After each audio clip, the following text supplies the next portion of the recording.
Hello বন্ধুরা, আমি cook with মৌসুমি রান্নাঘরে আবার চলে এসেছি একটা নতুন রান্না নিয়ে।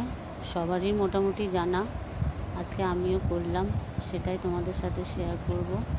আজকে করেছি ভেটকি মাছের পাতুরি। একদম সিম্পলভাবে ঘরোয়াভাবে করেছি, ঘরে যা যা থাকে সেগুলো দিয়েই করেছি। এমন কিছু করা কঠিন নয়, খুব সহজ করা। কলা পাতাতেই করব আজকে, সেই জন্য কলা পাতা নিয়ে এসেছি। সকালবেলা গিয়ে আমি আর মেয়ে গিয়ে কলা পাতা নিয়ে এসেছি। কলা পাতা আগে ভালো করে ধুয়ে নিয়েছি। ধুয়ে একবার এত বড় কলা পাতাটা যে আমি একদমই কন্ট্রোল করতে পারছিলাম না, সেটাকে আবার বড় জায়গায় গিয়ে ধুয়ে এবার পিস পিস করে কেটে নিচ্ছি। নিয়ে তারপরে আজকে কলা পাতাতে ভাতও খাবো ঠিক করেছি, আর কলা পাতাতে পাতুরিটাও করব। তো কলা পাতাটা আগে কেটে নিচ্ছি।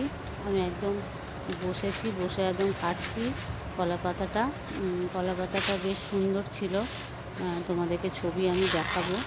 কলা পাতাটা কেটে নিয়ে ভালো করে আর একবার পিস পিস করে কেটে নিয়ে আবার ধুয়ে নেব। ধোয়ার পরে আমি আজকে সেকে করব না, এমনি জাস্ট মুড়িয়ে তাওয়াতে তেল দিয়ে করব। অন্যদিন সেকে করি, গ্যাসে হালকা সেকে নিই পাতাগুলোকে, তো আজকে সেকে নেব না।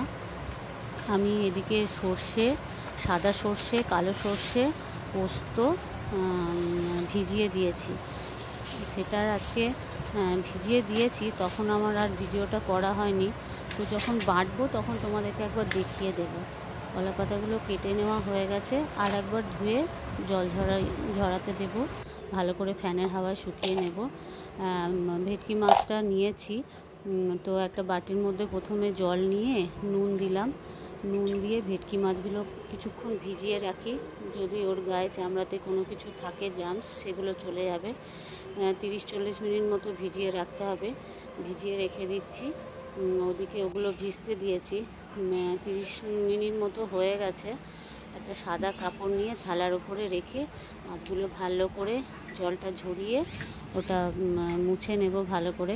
জল থাকলে যখনই সর্ষে দেব সেটা একদম ঝোল ঝোল হয়ে বেরিয়ে যাবে, যাতে না বেরোয় সেই জন্য আমি ভালো করে শুকিয়ে নিচ্ছি। আর আমার ভেটকি মাছটা ভোলা ভেটকি নয়, সেই জন্য পিলে করে আনিনি, ভেটকি মাছই, কিন্তু কাঁটা আছে মাঝখানটাতে, জাস্ট মাঝখানটাতেই কাঁটা আছে। মুছে নিলাম ভালো করে। এবার মুছে আবার বাটিতে তুলে রাখছি।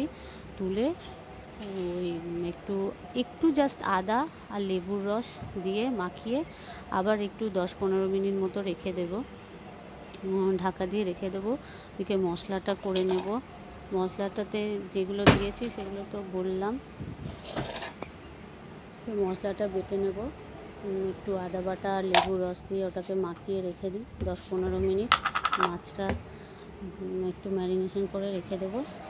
আর মশলাটা আজকে আমি মিক্সিতে বাটবো না, শিলনোড়াতেই বাটবো, কারণ আর দইটা জল ঝরাতে দিয়েছি, দইটা একটু জল ঝরে যাক। মিক্সিতে বাটবো না, কারণ মিক্সিতে বাটলে একটু ঝোল ঝোল মতো হয়ে যাবে, শিলে বাটলে বেশি জল লাগবে না। আমার শিলটা খুব ছোট, তাই জায়গাটা অত হচ্ছে না। লঙ্কা আছে, তার মধ্যে কতগুলো সর্ষে, পোস্ত, সাদা সর্ষে, কালো সর্ষে এগুলো আছে, ওই জন্য শিলে জায়গা হচ্ছে না, আস্তে আস্তে বাটতে হবে। মশলাটা বাটা হয়ে গেছে, মশলাটা বেটে নিয়ে ওর মধ্যে এবার দেবো যে হলুদ, তেল আর দইটা দিয়ে দেব। হলুদ, তেল, নুন আর দইটা দিয়ে দেব। সামান্য একটু নুন দেব।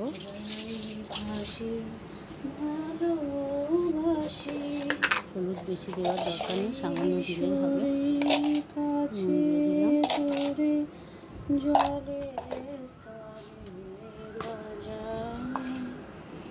নুন দিয়ে দিলাম।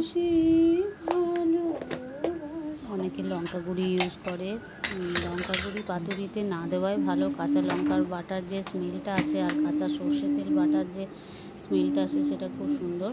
কাঁচা সর্ষের তেল দিয়ে দিলাম। মশলাটা ভালো করে মাখিয়ে নেব। দইটা এবারে দিয়ে দেবো, দইটাও ভালো করে মাখিয়ে ওর সাথে ফেটিয়ে নেব। ফেটিয়ে নেওয়া হয়ে গেলে মাছগুলো একে একে, পাতাগুলো রেডি করব, মাছগুলো একে একে এবার রেডি করব নেব। মশলাটা মোটামুটি হয়ে গেছে। আমার এই রান্নাঘরের জায়গা তো খুব ছোট, একটা সরিয়ে তারপরে অন্যটা রেডি করতে হয়। শিলনোড়া সরিয়ে দিলাম। এবারে মাছগুলো ভালো করে মশলার কোট করে আবার দেব। মশলাগুলো একটু ওপরে ওপরে দিয়ে দেবো যাতে গ্রেভিটা থাকে। উপরে একটা লঙ্কা দিয়ে একটু কাঁচা তেল দিয়ে তারপরে ভালো করে বেঁধে নেব পাতাটা। এইভাবে সবগুলোই করে নেব। আমরা তো বেশি লোক নয়, আর গেস্টও আসেনি বাড়িতে, ওই জন্য 5 পিস মতো করব, বেশি করব না। এবার পাতাগুলো ভালো করে মুড়িয়ে বেঁধে নেব। দুদিকে আগে মোড়াবো, তারপরে উপাসটা মোড়াবো। মুড়িয়ে সুতো দিয়ে ভালো করে বেঁধে নেব। সুতোগুলো আমি ভালো করে আগে শেপ করে কেটে নিয়েছি, সমান করে কতটা লাগবে কেটে নিয়ে এবার বেঁধে নেব। এদিকে তাওয়াটা গরম হতে দিয়েছি।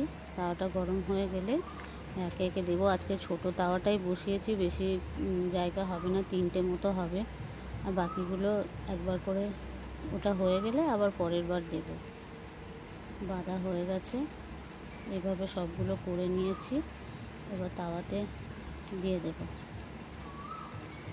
বন্ধুরা, আমার যদি রান্নার রেসিপিগুলো তোমাদের ভালো লেগে থাকে অবশ্যই লাইক করবে, শেয়ার করবে, কমেন্ট করবে আর সাবস্ক্রাইব করে দিও পারলে।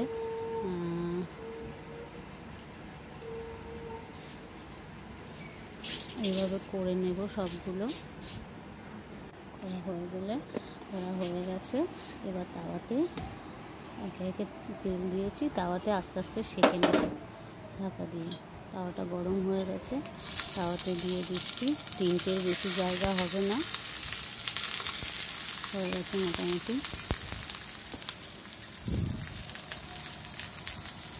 হয়ে গেছে। এবারে ভাতের সঙ্গে পরিবেশন করব। আগেই বলেছি তোমাদেরকে যে আজকে কলা পাতায় খাবো। কলা পাতা খাওয়ার একটা মজাই আলাদা, মনে হয় জমিদার জমিদার নিজেদেরকে। মোটামুটি হয়ে গেছে।